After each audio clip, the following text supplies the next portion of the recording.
खराब थे, हिंदुस्तान का बाजार आउट परफॉर्म कर रहा है, हम रेजिलिएंट हैं। वो क्लियरली स्क्रीन पे विजिबल था, हम रेजिलिएंट थे।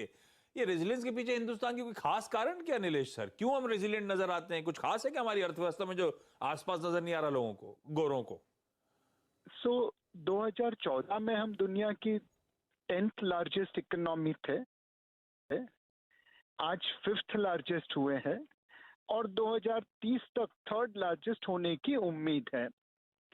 इस प्रकार की तेज जो गति है अर्थव्यवस्था की, वह निवेशकों को भारत के प्रति निवेश करने के लिए प्रोत्साहित करती है। ऐसे कह सकते हैं कि हम एक ओएसिस इन द डेजर्ट है। बाकी दुनिया में इकोनॉमिक फंडामेंटल्स काफी वीक हो रहे हैं और हम ऑयल के दाम ट्रिपल डिजिट में थे, तब भी उसे सहन करके आगे बढ़ रहे थे और अब जब डबल डिजिट में आ गए हैं तो उम्मीद है कि हमारी ग्रोथ की रफ्तार और तेज होगी। तो बाकी लोग बहुत नीचे हैं और इसलिए हम बहुत अच्छे लग रहे हैं। नीलेश जी, एक और चीज़, अगर आप जुलाई अगस्त सितंबर के इन महीनों को देखें तो एफआईज का बहुत स्ट्रॉन्ग फ्लो हुआ।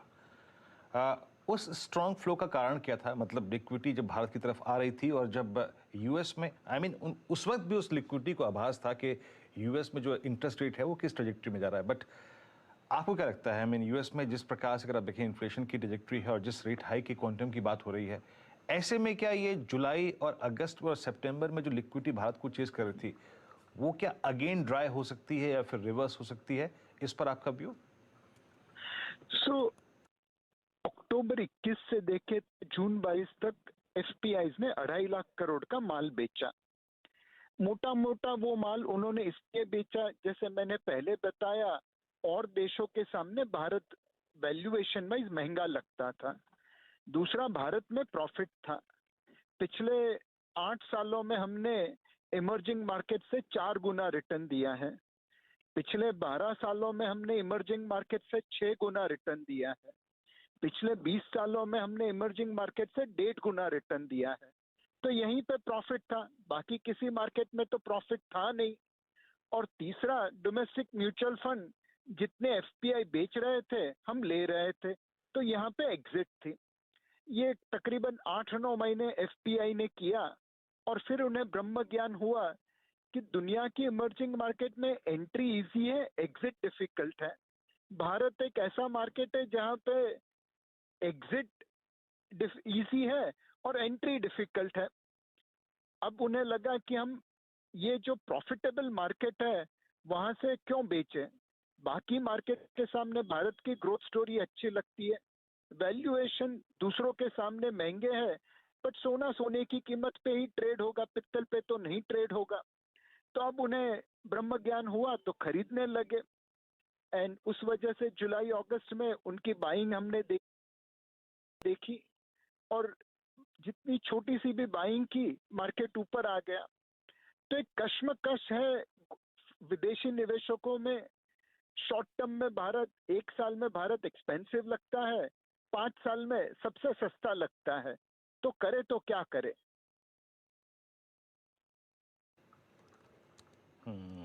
अच्छा नीलेश जी, ये पेन और आई थिंक यूएस का जो पेन था, यूएस मार्केट्स और हम प्राइस वाइज अगर आप देखें पिछले 3 महीने में बहुत, अगर आप देखें, डिफरेंस क्रिएट हो गया है उनकी प्राइस परफॉर्मेंस और हमारी प्राइस परफॉर्मेंस में। लेकिन निफ्टी आईटी सबसे ज़्यादा पेन में, और मैं इस वक्त जब आपसे बात भी कर रहा हूँ सर, आप यकीन मानिए हम मई जून जुलाई अगस्त सितंबर की लोवेस्ट ट्रैजेक्टरी में निफ्टी आईटी ट्रेड कर रहा है। अभी क्या आईटी से दूर रहें और सीवियर डाउनसाइड खुल सकता है, आपका मानना है यहाँ पर आईटी को लेकर? सो 2000 से 2010 का समयकाल देखे तो भारतीय मार्केट ने अमेरिकन मार्केट को आउट परफॉर्म किया था। 2010 से 2020 के दशक में अमेरिकन मार्केट ने भारतीय मार्केट को आउट परफॉर्म किया था। हो सकता है 2020 से 2030 में वापस इतिहास रिपीट हो जाए और भारतीय मार्केट अमेरिकन मार्केट को आउट परफॉर्म करे। तो हमारा जो डाइवर्जेंस अमेरिकन मार्केट से चल रहा है वो हमारी इकोनॉमी के तहत है। पिछले 12 महीनों से भारतीय महंगाई का दर अमेरिकन महंगाई के दर से नीचे है ऐसा इतिहास में पहले कभी नहीं हुआ।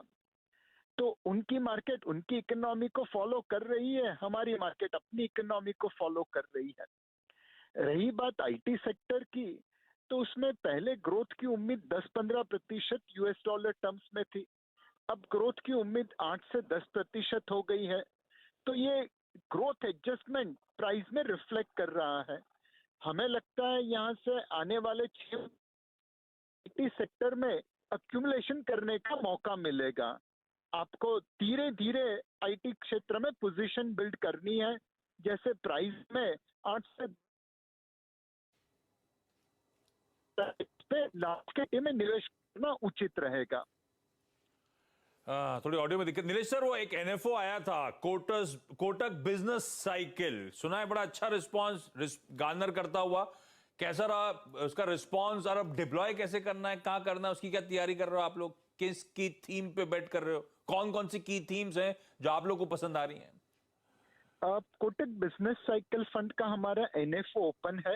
हाँ। 21 तारीख को वो क्लोज होगा। अच्छा। ये एक फंड है जिसमें फंड मैनेजर के पास डिस्क्रिप्शन रहेगा। जो सेक्टर उसे अच्छे लगे उसमें वो निवेश कर पाएगा। जिस सेक्टर में साइकिल बिजनेस पे हम निवेश करेंगे, चाहे लार्ज कैप हो, मिड कैप हो, स्मॉल कैप हो, इस फंड के प्रति निवेशकों का उत्साह काफी अच्छा है। एंड हम इस फंड में अगर आज की तारीख में निवेश करें तो banking and financial services, automobile और डोमेस्टिक मैन्युफैक्चरिंग जैसे केमिकल हुआ, सीमेंट हुआ, इस प्रकार के क्षेत्र में निवेश करेंगे। इस प्रकार की मार्केट में तकरीबन 60 से 65% लार्ज कैप में रखेंगे, 30 से 35% स्मॉल एंड मिड कैप में रखेंगे। इंटरेस्टिंग। चलिए, बेस्ट विशेस उस ऑफरिंग के लिए। Nilesh sir, thank you so much जुड़ने के लिए। और थैंक यू। बहुत बढ़िया। आधे % के उछाल के साथ निफ्टी इस समय कामकाज करता